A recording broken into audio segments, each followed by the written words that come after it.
விவிலியம் அறிவோம். வணக்கம் அன்பர்களே.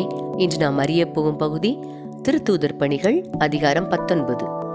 எபேசில் பவுல். அப்பல்லோ கொரிந்தில் இருந்தபோது பவுல் மலைப்பாங்கான பகுதி வழியாக எபேசு வந்தார். அங்கு அவர் சில சீடர்களைக் கண்டு அவர்களை நோக்கி, நீங்கள் நம்பிக்கை கொண்டபோது தூய ஆவியால் ஆட்கொள்ளப்பட்டீர்களா என்று கேட்டார். அதற்கு அவர்கள், தூய ஆவி என்னும் ஒன்று உண்டு என்று கூட நாங்கள் கேள்விப்பட்டதில்லையே என்றார்கள்.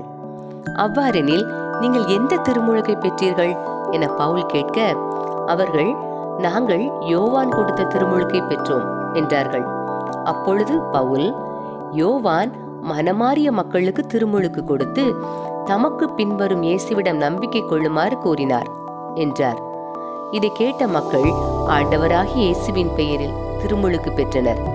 பவுல் அவர்கள் மீது கைகளை வைத்ததும் தூய ஆவி அவர்கள் மேல் இறங்கியது. அப்பொழுது அவர்கள் பரவச பேச்சு பேசினர், இறைவாக்கும் உரைத்தனர். அங்கு ஏறக்குறைய 12 பேர் இருந்தனர். பின்பு பவுல் தொழுகை கூடம் சென்றார். அங்கு அவர் 3 மாதங்கள் இறையாட்சி பற்றி துணிவுடன் மக்களோடு பேசி அவர்களோடு விவாதித்து அவர்களை நம்பச் செய்தார். சிலர் கடின உள்ளத்தினராய் நம்ப மறுத்து திரண்டிருந்த மக்கள் முன்னால் இந்நெறியை இகழ்ந்து பேசினர்.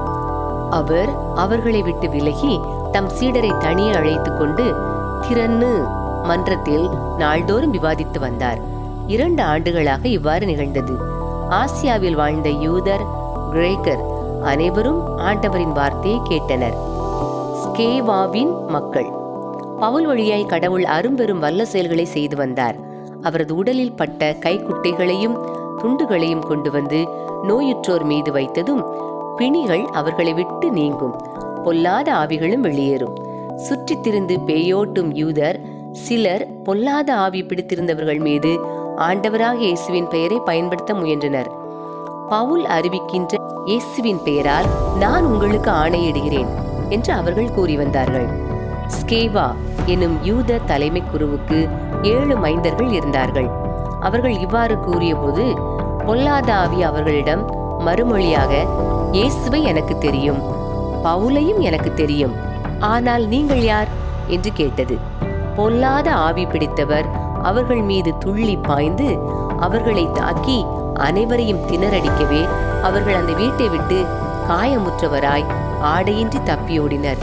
எபேசில் குடியிருந்த யூதர், கிரேக்கர் அனைவருக்கும் இது தெரிய வந்தது. யாவரையும் அச்சம் ஆட்கொண்டது. அவர்கள் ஆண்டவர் இயேசுவின் பெயரை போற்றி பெருமைப்படுத்தினார்கள். நம்பிக்கை கொண்டோர் பலரும் தாங்கள் செய்த தவற்றை ஒப்புக்கொண்டு அறிக்கையிட்டனர்.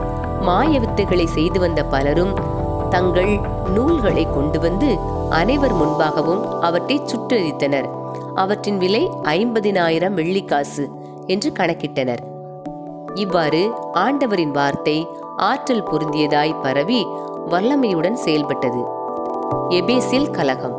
இவை நடந்த பின்பு பவுல் மாசிதோனியா, அக்காயா வழியாக எருசலேமுக்கு செல்ல வேண்டும் என்று தீர்மானித்தார். அதன்பின் ரோமையையும் பார்க்க வேண்டும் என்று தமக்குள் சொல்லிக் கொண்டார். எனவே தம் தொண்டர்களுள் திமோத்தேயு, எரஸ்து எனும் இருவரையும் மாசிதோனியாவுக்கு அனுப்பிவிட்டு அவர் ஆசியாவில் சிறிது காலம் தங்கினார். அக்காலத்தில் கிறிஸ்தவ நெறியை குறித்து எபேசில் பெருங்கலகம் ஏற்பட்டது. தெமெத்ரியு என்னும் பெயருடைய தட்டான் ஒருவன் அங்கே இருந்தார். அவர் அர்த்தமி கோவிலின் வடிவத்தை வெள்ளியில் செய்வித்து அதனால் கைவினைஞர்களுக்கு மிகுந்த வருவாய் கிடைக்க செய்தார். இதே தொழில் செய்யும் அனைவரையும் அவர் ஒருங்கிணைத்து, தோழர்களே, இந்த தொழில் நமக்கு நல்ல வருவாயை தருகிறது என்பது உங்களுக்கு தெரியும். எபேசில் மட்டுமன்றி ஏறக்குறைய ஆசியா முழுவதிலுமே மனித கையால் செய்யப்பட்டவை தெய்வங்கள் அல்ல என்று தவறாக கூறி திரளான மக்களை இந்த பவுல் நம்ப செய்து வருகிறார் என்பதை நீங்கள் கேட்கவில்லையா, பார்க்கவில்லையா? இது நமக்கு ஆபத்து விளைவிக்கும். நம் தொழிலும் மதிப்பற்று போகும்.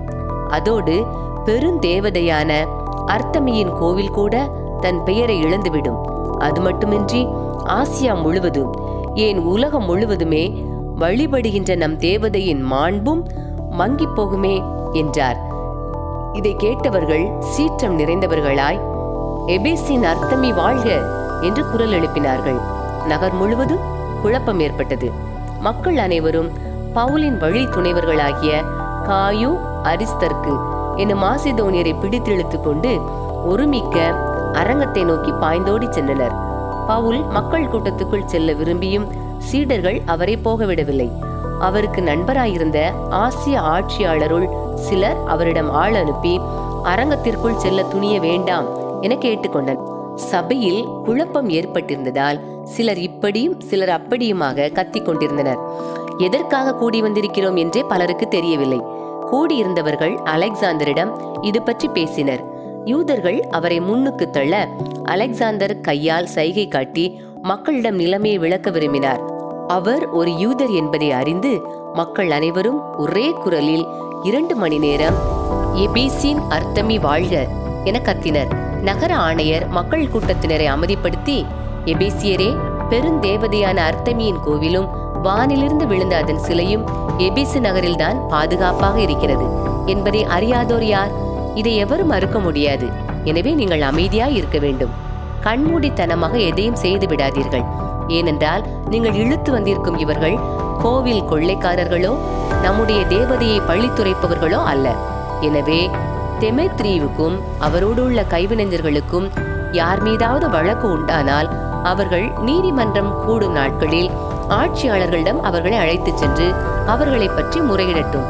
இதற்கு மேல் ஏதாவது நீங்கள் கேட்க விரும்பினால் சட்டத்தின் அடிப்படையில் கூடுகின்ற சபையில் அதற்காக விளக்கம் பெறலாம். இன்று நடந்ததை பார்த்தால் இக்கலகத்தை நாம் செய்ததாக நம்மீது குற்றம் சுமத்தப்படும் ஆபத்து உள்ளது.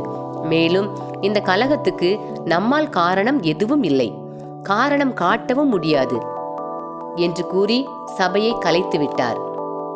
அன்பர்களே, இறை வார்த்தையோடு பயணித்தோம். இறைவனோடு நம் பயணத்தை தொடர்வோம்.